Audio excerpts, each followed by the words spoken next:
Hey F1 fans, welcome. Another video after the Mexico race this time. Boy, was it ever exciting. It was surprising. We had the home hero out in lap 1, Max winning again from P3 this time.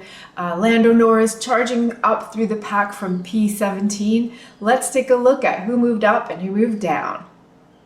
All right, our first swap is Alonso and Sainz. Fernando Alonso started in P13 and had a terrible race. The car didn't have any pace and he just kept dropping until he was driving in last place. Really painful to watch. They ended up retiring the car, and the reason was likely some debris damage from early on in the race. So no points for him. For Sainz, on the other hand, Ferrari decided on a one-stop strategy for both of their drivers, for better or for worse. Charles, at least, got to change his front wing during the red flag, which he damaged in lap 1 chaos. And they both were only passed by Max and Lewis. So a great result for both drivers, with Charles in P3 and Sainz in P4. This brings him to a tie with Alonso, but he's ranked higher due to having a higher number of higher finishes. Okay, then we have, hey, look at Daniel Ricciardo. I didn't even mention him in my intro, oh my goodness. Yeah, he has driven a great race.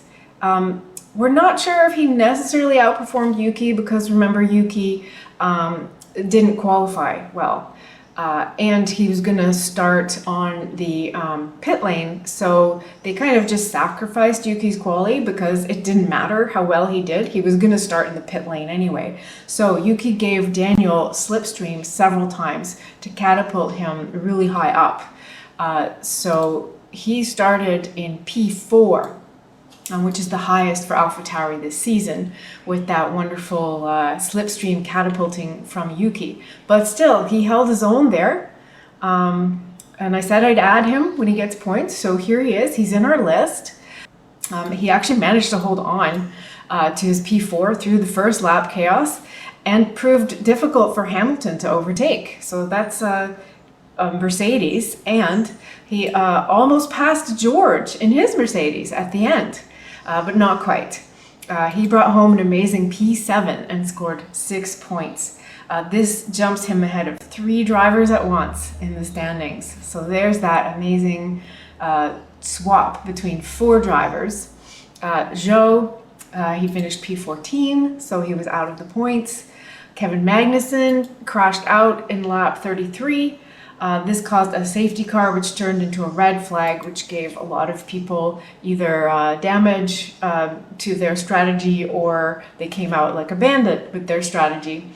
But it wasn't through his own fault. His rear suspension actually snapped. He was turning right and it snapped, and his car was turning left, and off he went into the wall. Pretty hard crash for him. So sadly, no points. And Logan Sargent actually raced at their steward's discretion after failing to set a qualifying time at all in Q1. He also received a 10-place grid penalty during quali for overtaking under yellow flag conditions, which was strange. I mean, a little bit unfair to me. I totally get his point. He was within eyesight of the green flag, and there was clearly no obstruction remaining between him and the green flag. And the driver he passed was Yuki, who was actually slowing down at that point. So I don't blame him at all, but it still gave him a penalty.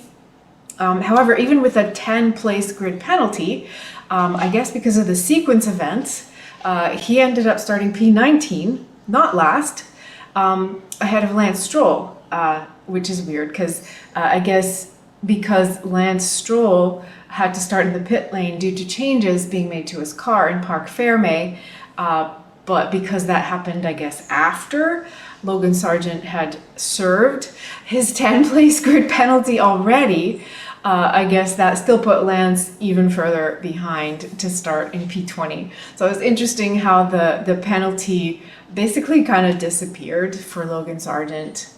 in that turnout. But yeah, so again, no points for him. He stays with his solitary point. And yeah, all three of them get passed by Daniel. And as for the other drivers, Max Verstappen started in P3, not P1, but even from there, he managed to squeeze in between the two Ferraris and move himself up into first place during lap 1. And after getting a free pit stop during the red flag, he easily held on to P1 for the rest of the race. Or at least it looked easy for us. They always have some stuff to say, but somehow they as a team and Max as a driver and the car as the Red Bull car just always managed to pull it off. Sergio Perez, Mexican driver, home race in Mexico, starts in P5 and should have had no trouble getting ahead of Daniel and the two Ferraris over the course of the race. But no, he has an incident in lap 1 trying to fight with both Ferraris and Max and is out in his home race. He sandwiches basically Charles between himself and Max. Charles has nowhere to go. Perez turned in as if the corner was his, but it wasn't. Charles's car was there. So a dramatic flip forward of his car and he is out in his home race. The cry of anguish was palpable from the Mexican fans. Yeah, why couldn't he just bide his time? He absolutely could have easily passed those drivers and get a P2 in his home race, but he risked it all for maybe a P1. Anyway, Hamilton had a great race, finished in P2 from P6, that's the way you do it, and closed the gap again between him and Perez. Lando Norris, driving a recovery race after qualifying only P17. He made good progress through the pack during the first half of the race. Then he pitted during the safety car, but then it got red flagged. So he actually lost track positions due to the timing of that pit stop. He also got a really bad restart and fell back to P15 again to have to climb back up.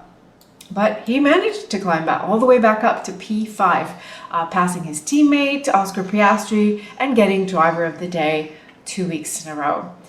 He just stayed ahead of Charles in the championship standings. As you can see,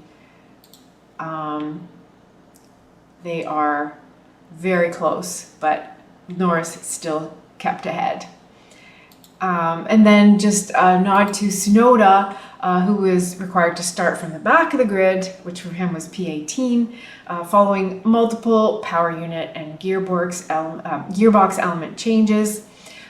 He got going great in the race actually and climbed up to P8, but then sadly, kind of like our friend Sergio Perez, attempted a pass on Piastri that went terribly wrong and ended up damaging his car to finish only P12. Very sad when he was on target to get 4 more points on a week when his teammate shined so brightly.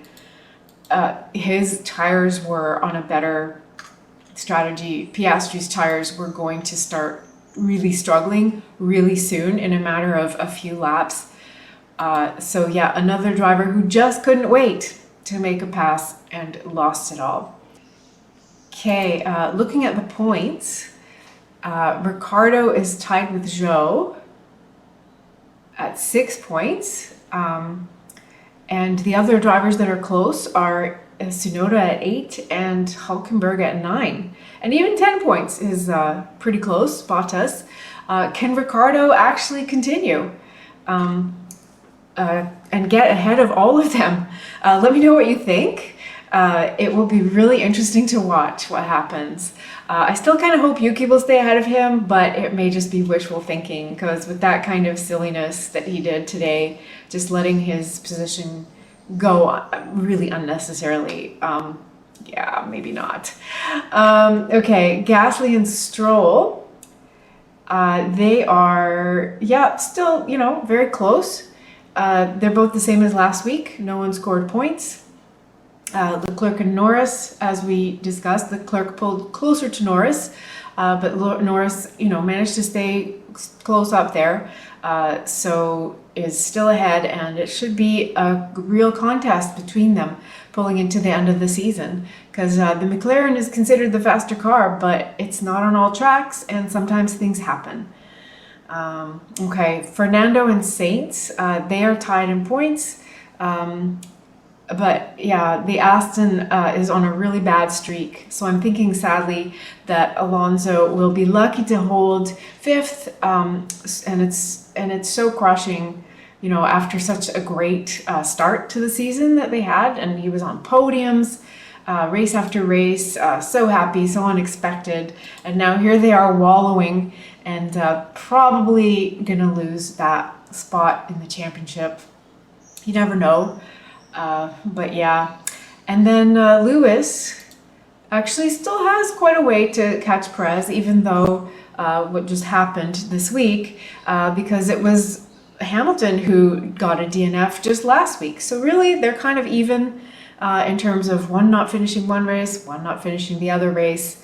And yeah, they will continue to battle it out for P2. I'm sure Red Bull would love to have both drivers in the top two, but we will have to see.